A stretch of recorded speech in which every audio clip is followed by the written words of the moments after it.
Hey guys, it's the Baron. I've played a lot of Plants vs. Zombies 2 since it came out, like when the beta was in beta. To me, it's more than just a mobile game. It's a game at heart, and I stopped playing a little bit after Arenas came out. After seeing some uprise in the content, however, I thought I might as well revisit it. And wow, a lot's changed. Mainly, people doing challenges. But a lot of challenges usually follow the rules of a single plant or lane or playstyle. I never once seen a human being beat PvZ with only its homeworld plants. What does that mean? Well, each world has native plants, like Bloomerang is native to Egypt, and Ice Melon is native to Wild West. With each native plant unlocked, the world introduces a new zombie that either counters it or gets countered by it. This, in my opinion, is interesting, and so came the challenge. Can you actually beat Plants vs. Zombies 2 with the plants they gave you for those worlds? No outer plants, no outer picks. Now, there are some rules. Obviously, things like no plant leveling, buying power-ups or plant foods, and no premiums or cediums. But we have some unique rules too. All plants must be from the world I unlock them in. Once I switch worlds, the last roster will be permabanned. But, unlike other challenges, I'm not voiding conveyors in chosen plant levels. If those levels have any native plants in them, then I will attempt to only use those specific plants if possible. This one comes to bite me in the ass a bit later. Also, tutorial plants are allowed. This is because the game would be entirely impossible without them, as many early levels and much of the worlds just won't give you the offensive plants or any of the homeworld plants in general. So, to balance that out, I beat the beginning levels of each world with only tutorial plants, and once I get a new sun producer or offensive plant, they will immediately replace the tutorial plant for the rest of the world. That and tutorial plants aren't locked to any specific world. And lastly, thank you for watching. Subscribe if you haven't. Let's get into this.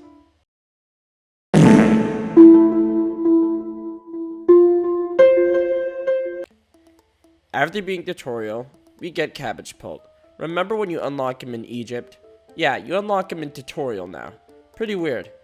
Anyways, the first early days of Age in Egypt were just stacked with tutorials, so it's not really all that interesting. But keeping up was a tiny bit harder than I thought it would be. Day 3 gave us Bloomerang, and oh boy, the amount of times I need to use this motherfucker. I like him and all, but damn is he slow. Day 4 is a conveyor, and Day 5 was another tutorial stage. We get our boy Ice Lettuce too. Day 6 introduces us to Gargantuars, but I swear he was a lot later in this world the last time I played. Weaker than I remember too. Huh. Day 7 is where the game stops holding our hand, and we can really get the challenge going. I reset the level and start using Egypt plants from then on. I keep the sunflower around because it's a tutorial plant, but also some of the maps have some ridiculously expensive plants. However, if we do get other sun producers, then we will replace it. I had to reset Day 7 and get back into the fast pace of things. And boy, is this game faster than I remembered. With some training though, I beat Day 7 and rocked through Day 8. Day 9 and Bloomerang was already grating on me, man. I just don't like his damage. In fact, I don't like anything about him. His face, his ugly little smirk. Man, I hate bloomers. We do unlock diggers though. Grave busters, well, bust graves. And I use it like twice throughout this run. Either way, Day 10 was a bit of a pinch, but we made it. Day 11 and 12 are average, and Bloomerang again proves why he's so ass. Day 13 was tight, with some mold colonies, but we made it fairly easily. And I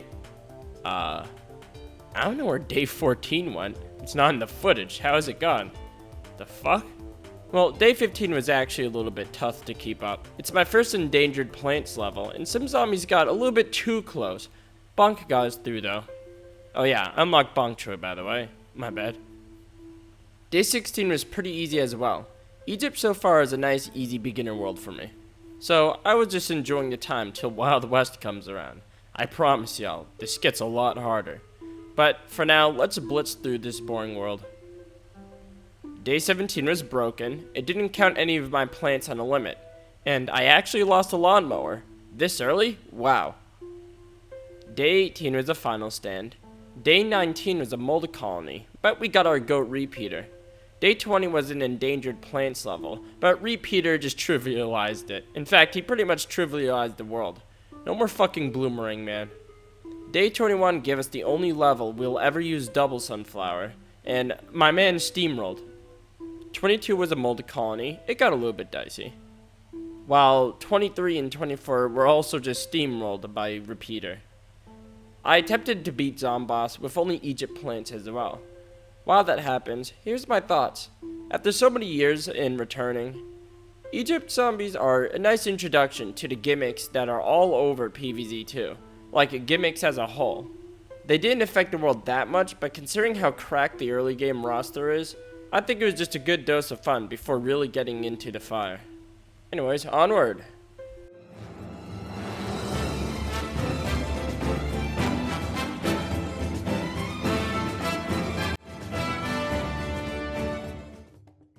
New day, and guys, real quick, the world map designs are so pretty. I'm sad that EA executed their dev team and replaced them with monkeys, because this shit looks so fire. Also, what a change of scenery. I remember when Pirate Seas was still in beta, like being tested and built, and oh boy was I excited. Doesn't disappoint either. This is the first world where zombies that are introduced directly counter our new unlocks. So, our plant gameplay is about to get a lot more interesting. However, our Egypt roster is banned for now. In fact, it's banned for the rest of the run entirely. So, we have to use our tutorial plants to get through the first level and unlock the Supreme Cornipult. The chat mentioned Cornipult supremacy, and honestly, I agree. Level 2 brings in the new Seagull Zombie, which is a zombie that's meant to fly over water. And it gets insta-killed by butter attacks. The RNG is pretty fun, but scary at times. Level 3 was a bit more hectic, but we found a way by. Cornipult does about half the damage of Cabbage Pult, so bucket heads and cone heads can actually pose an issue here, especially in high numbers. You'll see a lot more of that later on.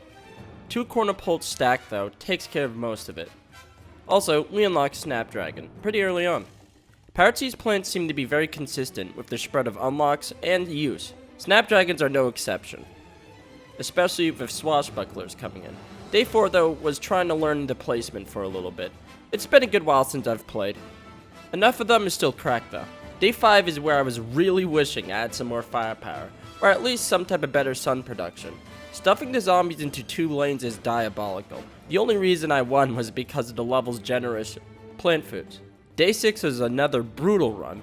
All of my available rows were pretty much stacked, but my loadout still can't keep up. We're still in the lawnmower safe zone though, so I was able to sacrifice one in the end. And speaking of firepower, we unlocked our boy Spikeweed. He can't kill a zombie himself, but it allows Cornipult to be much more effective. A welcome DPS to the roster. Level 7 seems to keep bringing wave creep with more and more zombies. Tankier and tankier and tankier. Man, can't wait for Big Wave Beach. We beat it pretty easy though. Day 8 and there's a fire going on behind me, so if you can hear anything, then my bad. Anyways, day 8 was a conveyor. I only used Pirate Seas plants, and I already almost lost twice. That's because of my lack of walnuts and bad RNG. But after a good start, we got through pretty easy. Day 9 was smooth. We got Spring Bean. Jay was pretty excited for this one, and so was I. His ult bounces everyone off the board in this world, so it's going to be really useful. Day 10, and we're introduced to Imp Cannons. It's kind of meant to counter the Spring Bean, but it's clear that it's ass at its job anyways. I used it more as an insta-plant to clear deck anyways, so it all worked out. It's 2 AM and I just found out that my recording didn't save, so let's re-record this. Day 11, I wasn't paying attention, so we lost another lawnmower, but I was able to gather myself later. Micromanaging has become a lot harder with some of the zombie variants slathering the screen at this point, but we got Coconut Cannon. Day 12 and bird shooting. Remember when we grinded coins?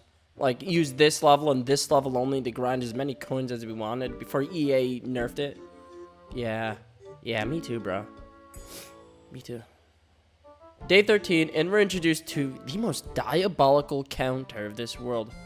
Remember the Captain Zombie? So infamous, he ended up in Modern Warfare 2. Garden Warfare 2. Fuck off, bro. I'm anxious enough without you stealing 400 suns worth of coconut. That's my nut, and nobody can ever take my nut. Anyway, after getting some coconut control, we beat the level pretty easily. Day 14, and it's a last stand. While we're lasting our stand, remember to subscribe. I have a huge animation in works, and a lot of projects that I want to introduce to the channel. For now though, just stay tuned, and jump into stream sometime. Thank you for your support. Back to it though. It was a lot closer than I thought. We won though, and got 3-peater. I don't think there's any specific counter that's introduced to 3-peater, but the world introduces a host of challenge levels, that's for sure. The Protect the Plants levels in particular. They feel like they've been nerfed since last time I've played though. I never remember the flower bed being this far back. We beat day 15 though. Speaking of beating, day 16 beat our ass. 2 lanes is really hard to defend, and I don't have congested firepower like a repeater either. So I ended up losing a spring bean and getting overwhelmed. I thought maybe it's just me being dumb, but it almost happened again. Some plant food saved us though. Day 17 was another monster push and I lost a lawnmower, but I was determined to finish both worlds this stream, so I pushed through. Also, killing 5 zombies in 5 seconds? What a joke. Day 18 was chosen plants, and I think I called it a lock and load. That's what the community calls it anyways. Well, we had no sun producer, and our only offensive plant was spikeweed. So we just spammed spikeweed. No bird zombies, and it was possible.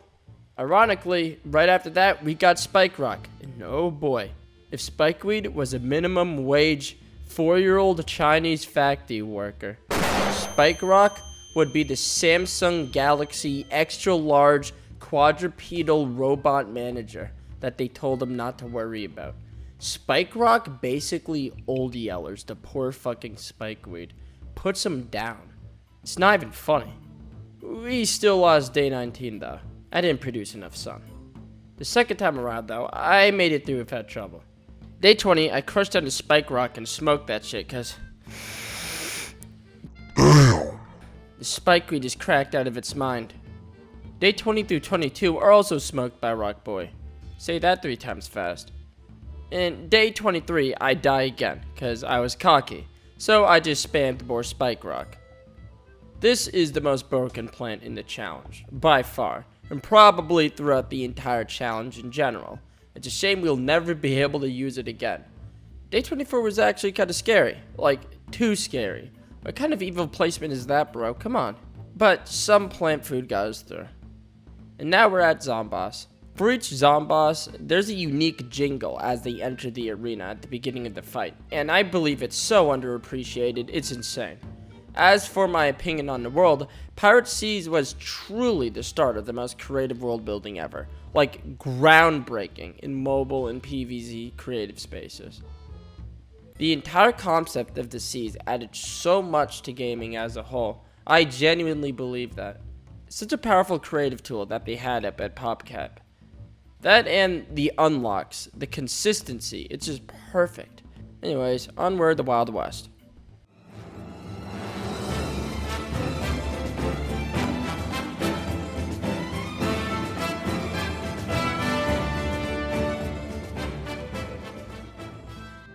Alright, Wild West theme is one of the best in the game. It's so active and jovial, while still fitting the environment so well. Another fresh theme as well. The video is getting kind of long, so let's speed up a little bit.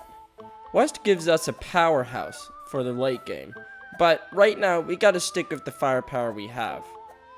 Like level 1, where we do tutorial plants, but we unlock Split Pea. 2 and 3, however, was not very pretty. The waves in West are unbearable, and they introduced 2 new zombies already. The piano zombie makes our lackluster firepower lacking even more, and the demolitionists give us a sense of micromanaging. This is helped by the minecarts, but no real pierce in AoE makes having this struggle way harder. 4 is a boring corral. I like the levels, but they're painfully easy and really slow. For 5, we have Chili Bean, and it is a blast. Insta-killing zombies here feels so good. I use it everywhere in this world. Day 6 was a plan your defense, and when you only have what's essentially pea shooter, it's kind of brutal. We tried chili bean spam, and we got rolled. So I traded bean for more pea shooters, and we barely made it. We basically lost everything. Day 7, we have pea pods, and it's really, really hard to make pea pod work, especially when you're using your mouse to manage the cards. But the firepower more than makes up for it. This whole run, we've lacked that type of firepower, and now 5 peas a lane is amazing. One of my favorite plants too. We hardly pass by day 8, it's a conveyor. We only use west plants, but our main issue with these levels is avoiding wall plants. It's really rough. Day 9, and we got a slight power trip with the winter melon. I made sure to use the crap out of it. However, later in this world, winter melon will be the greatest downfall. Day 10, we have steamrolled. Lightning read. What more to say? Day 11 was surprisingly calm. Nothing really happened. Some micromanaging, and I was good. Day 12 was a corral. And stupid fucking boomerang. Oh, we got melon pulp. 13, 14, and 15 were casual smackdowns for our boy Melon. Ripping kids up and blasting zombies to the Stone Age. That's what we do around here. And only for 300 suns. Oh, and there's a woodpecker outside. That's cool.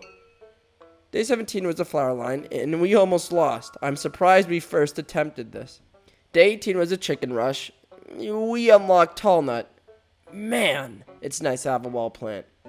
It's a shame, though, because in like 6 levels, he's going to get permabanned, along with the rest of this roster. Day 19, and I used a few tall nuts for an easy win. Day 20 was a corral. By the way, I try to only use Wild West plants in the corrals, but you're pretty much forced to use everything else since there's no lawnmowers, so you lose at round 1 if you don't use your plant. Day 21 was a flower line, and I lost. In fact, I lost pretty hard.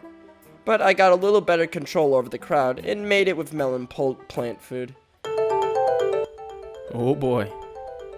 And day 22. Guys, do you see our issue? The only offensive plant we have is a winter melon. Sure, there's potato mine, but I'm too late into the world to justify an offensive tutorial plant. So winter melon was our main man, and let me tell you, this level hurt. This is the first level of the run that actually gave us a major setback on how possible the run may be, and I really hope there are no others like this. For one, most of the lanes were stacked with minecarts, so a solid sun economy was difficult. On top of that, the amount of chicken zombies was brutal. I cannot overstate how many chickens were spawning at any given time. Even my ult spamming didn't help. Usually, end of world levels aren't that bad, but the nature of this challenge was really making me question the legitimacy of me beating this level. Despite the hurdles, I try to rotate my ult and cut off chickens, since I realize that they get insta-killed when they get contact with an ulting plant.